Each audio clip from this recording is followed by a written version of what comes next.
If you can bring yourself to fully understand the importance of ownership and realizing the impact it can have on your financial situation, it could be the one mindset shift you need to really set yourself up on the path to success. In this video, a fellow YouTuber, Casey Burns, and I will be discussing different ideas behind having an ownership mentality and specifically how you can apply them in your daily life. Also, make sure to check out Casey's channel. I'll have a link to it in the description below, and let's go ahead and get right into the video. Let's start out with consumer debt.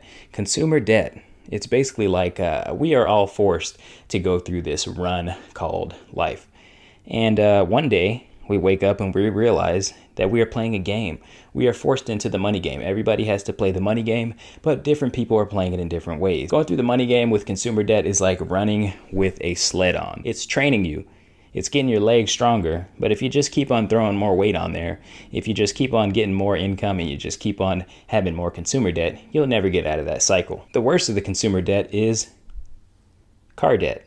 Think about it. You're buying something that goes down in value. Anything with wheels and motors goes down in value. Meanwhile, you're paying interest on it, and by the time you get done paying it off, usually 7 to 8 years, the car is basically worthless. The next worst of the consumer debts are credit card debt, and credit card debt is just massively expensive. One of the only debts that I personally would recommend that people have is maybe a little bit of real estate debt. And even then, you don't necessarily need to have that, because if something like this pandemic happens and you could be in a bad way if somebody stops paying their rent and you don't have that extra money coming in. So be careful with debt. Debt holds you back. It can propel you forward if you know what you're doing with it, but just be very careful. Because when you really think about it, we live in a debtor nation. The US is taking out more debt, more debt, more debt. So what are they doing? They are creating a situation where it is good for debtors, or in other words, it is good for the government. So if they're creating a situation in which interest rates are low, in which inflation is inflating away the real values of our dollar,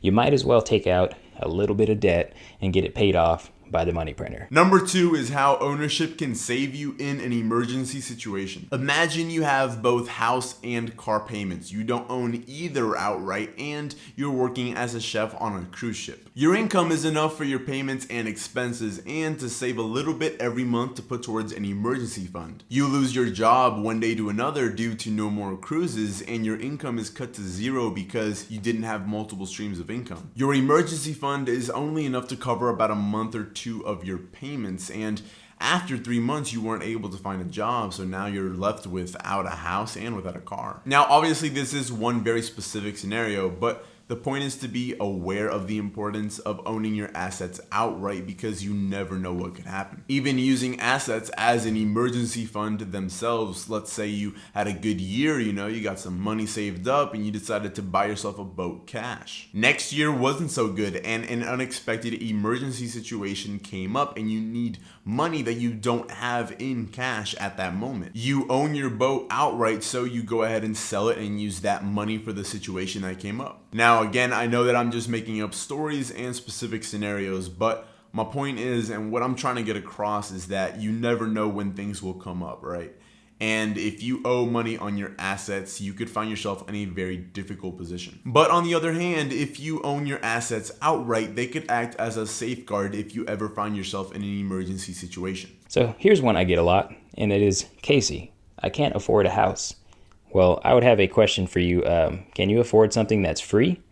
If you said yes, if you said no, did anybody say no out there? If you said yes, I got about 11 ways that you can do that, 11 ways that you can get into a house for free, and I'm going to go through them as quickly as possible. FHA loans. So last I checked, it was 3.5% on an FHA loan. You only have to put 3.5% down.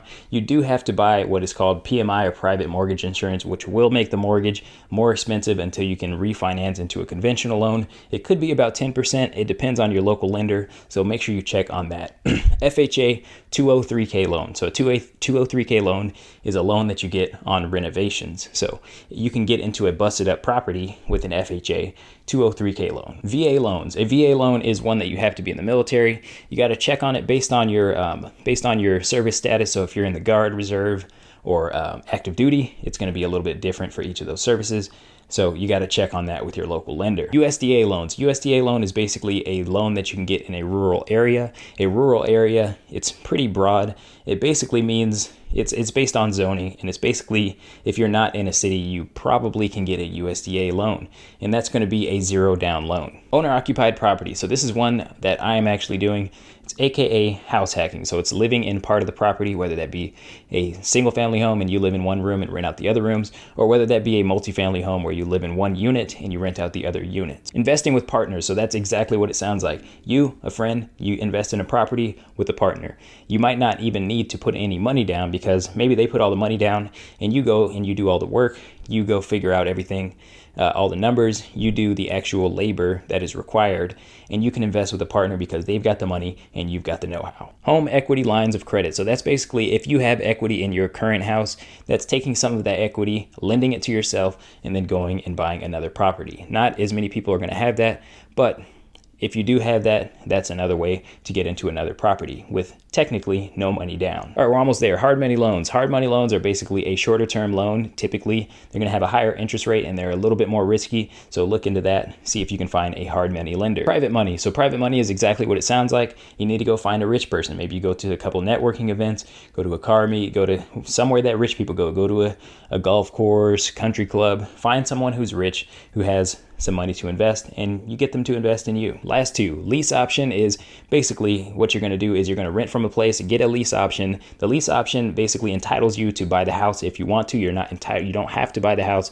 but you have the option to buy the house. And it can basically make it so that the person cannot sell to other people while you are in the lease option. Seller financing. So basically, instead of getting a loan from a bank, you're going to get a loan from the property owner that owns the property already. So typically this works out when the person already owns the entirety of the house. And the last one is wholesaling or buying from wholesalers. There is a whole topic of that on YouTube, so I'm not going to get too deep into that. Basically, they go and look for distressed properties. They go look for really good deals that are off-market deals, and you can get a property from them for cheap, or you can go do it yourself. You can go look for properties just go driving for dollars, as they call it. But anyways, that is that. There's a lot of ways to get into a house for free or for cheap, and to live there for free or for cheap. And for the last thing, let's talk about owning the businesses that you consume at. So a lot of us, we don't have that culture of owning the businesses that we consume at.